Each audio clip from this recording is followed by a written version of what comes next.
लोकशाही अण्णाभाऊ साठे सामाजिक संस्था झिंगाबाई टाकळी नागपूरद्वारा आयोजित भारताचे आद्य क्रांतिगुरू लहुजी साळवे यांचा 230वा जयंती समारोह या ठिकाणी या सभागृहात आयोजित होतो आहे ही आपल्या सर्वांसाठी आनंदाची बाब आहे। यासाठी मी या संस्थेचे कौतुक करेल, अभिनंदन करेल। ज्या महापुरुषांनी मानवमुक्तीसाठी आणि मानवाच्या कल्याणासाठी आपलं संपूर्ण आयुष्य अर्पण केलं, अशा सर्व महामानवांना मी अभिवादन करतो। आपल्यासमोर 3 महामानवांच्या तस्वीरी आहेत। आद्य क्रांतिगुरू जे म्हणायचे की मी या देशासाठी जगेन आणि या देशासाठीच मरेन, त्यांनी एक संदेश दिला होता की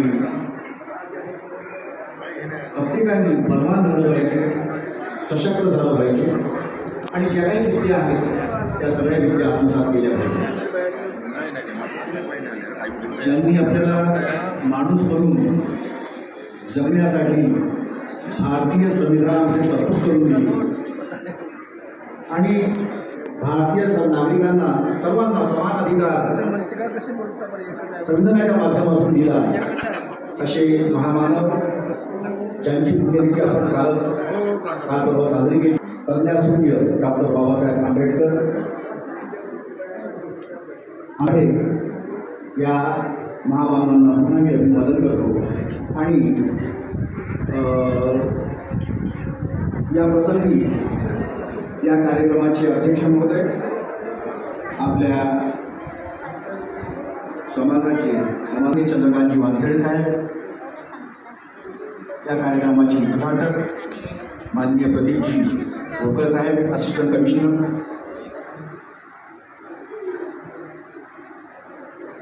कांशीरामजी वानखेडे साहेब, आपल्या या परिसरातील नेते सन्माननीय बंडूजी ठाकरे साहेब,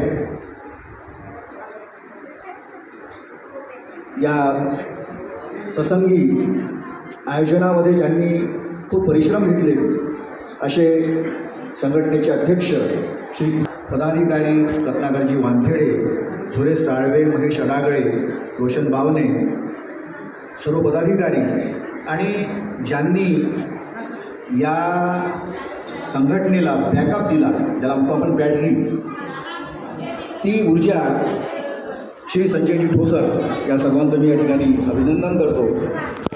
सन्माननीय आपण सर्व समाज बांधव, बंधू भगिनी आणि मित्रांनो, आज आपण आद्य क्रांतिगुरू लहुजींची जन्मदिवस,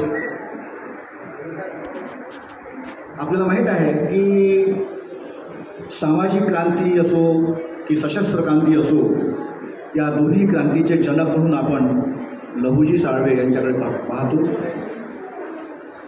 लहुजी साळवे म्हटलं की त्यांच्या सोबत काम करणारे,